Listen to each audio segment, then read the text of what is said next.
13 जून को इजराइल के हमले के बाद जब ईरान ने इजराइल पर मिसाइल बरसाई तो पूरी दुनिया हैरान थी। ईरान मिसाइल अटैक का हर रिकॉर्ड तोड़ रहा था।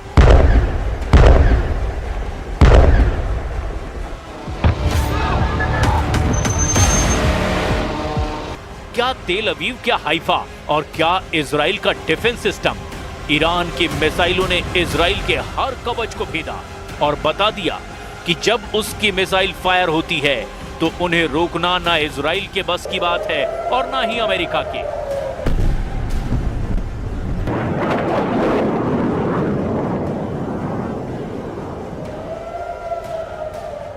बारह दिन तक ईरान के गुस्से को पूरी दुनिया ने देखा और अब इन्हीं हमलों से सीखते हुए ईरान ने एक बड़ा ऐलान किया है।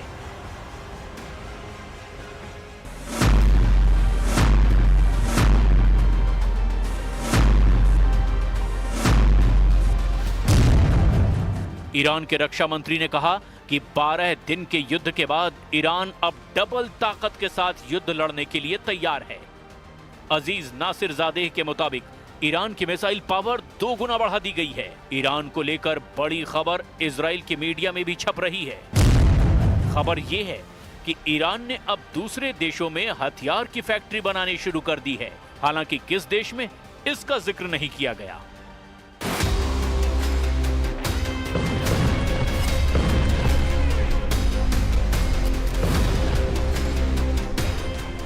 ऐसा इसीलिए क्योंकि 13 जून को जब इजराइल ने ईरान पर हमले से युद्ध की शुरुआत की, तब इजराइल की एयरफोर्स ने ईरान के कई हथियार फैक्ट्रियों को टारगेट किया। अपने सर्वोच्च नेता खामनेई के ऑर्डर पर ईरान अब ऐसा खतरा और नहीं उठाना चाहता।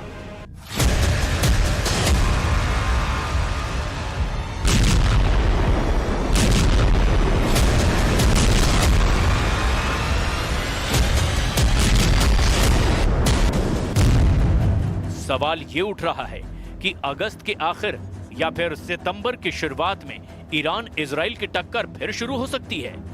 एक तरफ नेतन्याहू गाजा पर चढ़ाई करने जा रहे हैं तो दूसरी तरफ ईरान खुद को नए युद्ध के लिए तैयार कर चुका है। ईरान के रक्षा मंत्री अजीज नासिरजादेह ने कहा कि अब ईरान के पास और घातक मिसाइल आ चुकी है। अगर इजराइल ने फिर हमला किया तो नई मिसाइल इस्तेमाल की जाएंगी।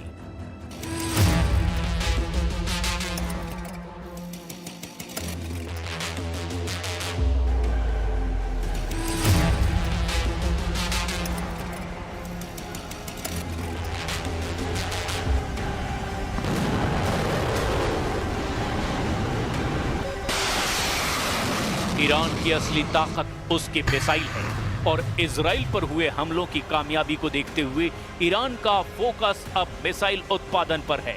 लेकिन साथ में ईरान ने अपने एयर डिफेंस को मजबूत बनाना भी शुरू कर दिया है, क्योंकि जून में हुई जंग के शुरुआती दौर में इजराइल की एयरफोर्स ने अपनी ताकत दिखाई थी और ईरान के ज्यादातर एयर डिफेंस वाले अड्डों को तबाह कर दिया था। इसीलिए ईरान ने अब नए युद्ध की तैयारी के तौर पर अपनी ड्रोन और मिसाइल फैक्ट्री, अपने परमाणु अड्डों और अपने रडार अड्डों को बचाने का काम शुरू कर दिया है। इसके लिए इन सभी ठिकानों को बेहतर डिफेंस सिस्टम से लैस किया जा रहा है ताकि इजराइल अगली बार हमला करे तो ऐसे ठिकानों को बचा लिया जाए।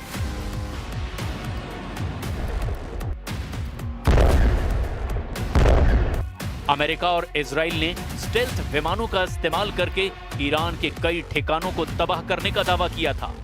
इसमें ईरान का फोर्दो परमाणु अड्डा भी था, लेकिन अब अमेरिका के दावे को एक जनरल ने पलीता लगा दिया है। अमेरिका ने डीआईए यानी डिफेंस इंटेलिजेंस एजेंसी के प्रमुख लेफ्टिनेंट जनरल जेफ्रे क्रूज को बर्खास्त कर दिया है। जनरल क्रूज ने अपनी रिपोर्ट में दावा किया था कि अमेरिका के हमलों से ईरान का परमाणु कार्यक्रम पूरी तरह तबाह नहीं हुआ है। जनरल क्रूज के अलावा navy reserve chief vice admiral Nancy Lacore ने नेवी सील के प्रमुख रियर एडमिरल मिल्टन सेकंड्स को भी पद से हटा दिया है। ये खबर इस वक्त अमेरिका के हर बड़े अखबार और मीडिया में हेडलाइन बन चुकी है। ट्रंप प्रशासन ने जिस तरह इन अफसरों को पद से हटाया, उसकी खूब आलोचना हो रही है, क्योंकि इन्होंने वैसे रिपोर्ट नहीं दी जैसे कि ट्रंप ने ईरान के परमाणु अड्डों पर बमबारी करने को लेकर दावा किया था। ट्रंप की सरकार में उन्हीं की खुफिया एजेंसी अगर ये दावा कर रही है कि ईरान का कुछ नहीं बिगड़ा, तो इससे एक बात साबित होती है, और वो ये कि ना सिर्फ इजराइल बल्कि अमेरिका के पास भी ईरान के परमाणु कार्यक्रम को 100% खत्म करने की ताकत नहीं है। भले ही ट्रंप ने B-2 विमानों का इस्तेमाल किया, भले ही उसने दुनिया का सबसे बड़ा बंकर बस्टर बम गिराया, लेकिन जब खुफिया एजेंसी की रिपोर्ट कह रही है कि ईरान को बहुत ज्यादा नुकसान नहीं हुआ, तो अब आगे क्या होने वाला है? इजराइल पर ईरान के मिसाइल अटैक को रोकने में अमेरिका पहले ही अपने हाथ जला चुका है।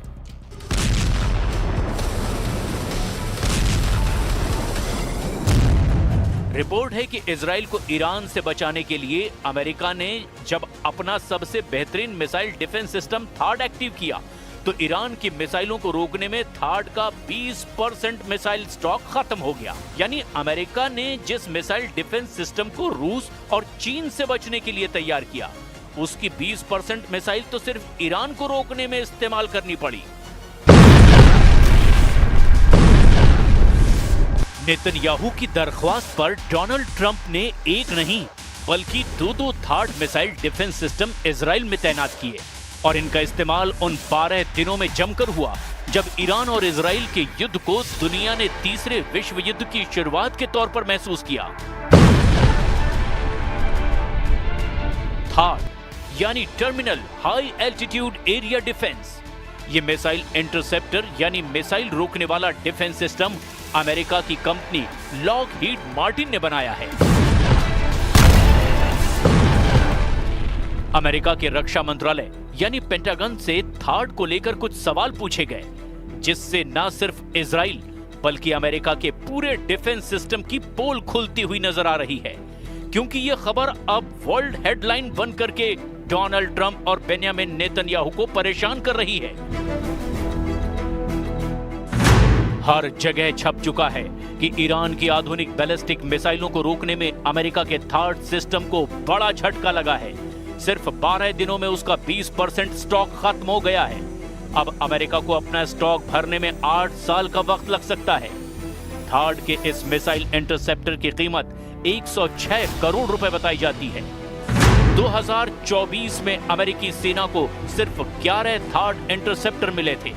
2025 के अंत तक अमेरिका को 12 और थार्ड इंटरसेप्टर मिलने की उम्मीद है, जबकि 2026 में अमेरिका थार्ड के लिए 25 से 37 नई मिसाइल बना पाएगा। इसकी लागत बहुत ज्यादा है। थार्ड के एक मिसाइल इंटरसेप्टर की कीमत 106 करोड़ रुपए बताई जाती है। यह खबर अमेरिका से लेकर इजराइल और यूरोप से लेकर ईरान और चीन की मीडिया में हेडलाइन बन चुकी है। जाहिर है इस खबर ने पेंटागन में हड़कंप मचा दिया है। 12 दिन के युद्ध के दौरान ही अमेरिका ने थार्ड की इतनी मिसाइल जाया कर दी, जिसके उत्पादन करने में उसे कई साल लग जाएंगे। इन 12 दिनों में युद्ध में ईरान ने इजराइल के ऊपर करीब 600 मिसाइल दागी थी, और उनमें से 50 से 60 मिसाइलें इजराइल में गिरने में कामयाब भी रही। ईरान ने बार बार दावा किया कि उसके हमलों को रोकने में इजराइल पूरी तरह फेल साबित हुआ है, और वो इसीलिए भी क्योंकि तेल अवीव और हाइफा से आई तस्वीरों ने बताया कि ईरान ने जहां टारगेट सेट किया वहां पर उसकी मिसाइल गिरी। एक साथ इतने मिसाइलों का सामना करके दुनिया का कोई भी एयर डिफेंस सिस्टम या मिसाइल डिफेंस सिस्टम क्यों ना हो, वो घुटने के बल बैठने पर मजबूर हो जाएगा। और इजराइल में यही हुआ। ईरान ने 12 दिनों के युद्ध के दौरान बार बार बताया कि उसकी मिसाइल पावर को हल्के में ना लिया जाए। थार्ड को लेकर अमेरिका में जो रिपोर्ट आई, उस रिपोर्ट में बताया गया कि युद्ध से पहले अमेरिका के पास थार्ड की 650 मिसाइलों का स्टॉक था, लेकिन इजराइल और ईरान की जंग के दौरान उसको 150 से ज्यादा मिसाइलें फायर करनी पड़ी। रिपोर्ट में यह भी बताया गया कि ईरान ने जब कतर में अमेरिका के मिलिट्री अड्डे पर मिसाइल दागी, तब अमेरिका को अपनी 30 पैट्रियट मिसाइलों को लॉन्च करना पड़ा ताकि वो ईरान के हमलों को नाकाम कर दे, लेकिन उसमें भी वो पूरी तरह कामयाब नहीं हो पाया। रिपोर्ट के मुताबिक अमेरिका के थार्ड मिसाइल डिफेंस सिस्टम ने इजराइल के एरो 2 और एरो 3 इंटरसेप्टर के साथ में ईरान की 574 मिसाइलों में से 201 को तबाह किया। बाकी मिसाइलों को दूसरे डिफेंस सिस्टम ने नष्ट किया।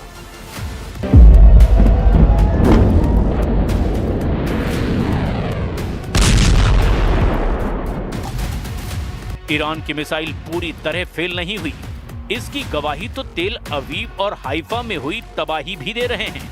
इसीलिए ये कहा जा रहा है कि थार्ड या एरो पूरी तरह कामयाब रहे। ये सरासर गलत है, क्योंकि तेल अवीव के बीचों बीच ईरान की मिसाइल गिरी है, जबकि ईरान का दावा है कि उसने इजराइल के सीक्रेट अड्डे नेवातीम एयरबेस को भी टारगेट बनाया। यहां पहले से ही थर्ड मिसाइल डिफेंस सिस्टम तैनात था।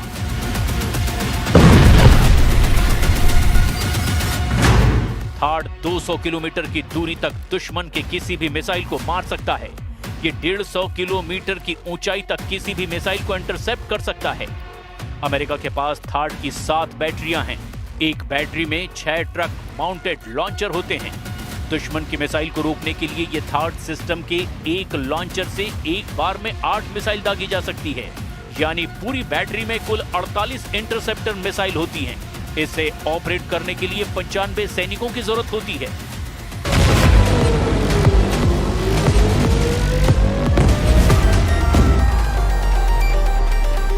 इजराइल में ऐसे 2-2 सिस्टम तैनात रहे, लेकिन क्या ये काफी साबित हुए? बिल्कुल नहीं। हाइफा और तेल अवीव में गिरती हुई मिसाइलों ने बताया कि ईरान एक बार में सैकड़ों मिसाइल फायर करने की ताकत रखता है और उनको रोकना ना इजराइल के बस की बात है और ना ही अमेरिका इसमें 100% कामयाब रहा। और अब ईरान ने अपनी मिसाइल पावर को 2 गुना करने का ऐलान किया है। ऐसे में समझा जा सकता है कि नया युद्ध हुआ या फिर जंग फिर शुरू हुई तो अमेरिका और इजराइल को ईरान से कैसे टक्कर मिलेगी।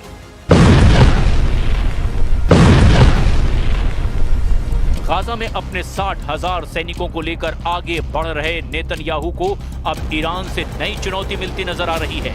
लेकिन ईरान ने जो वीडियो जारी किया है उसके टारगेट पर अमेरिका हो सकता है। ईरान ने अपने युद्धाभ्यास का वीडियो जारी किया है। ये इजराइल के साथ साथ अमेरिका को धमकी है। जून के महीने में इजराइल से युद्ध के बाद ईरान की सेना ने अपना युद्धाभ्यास किया है। फारस की खाड़ी में ईरान ने अपनी क्रूज मिसाइल और ड्रोन वाली पावर दिखाई है।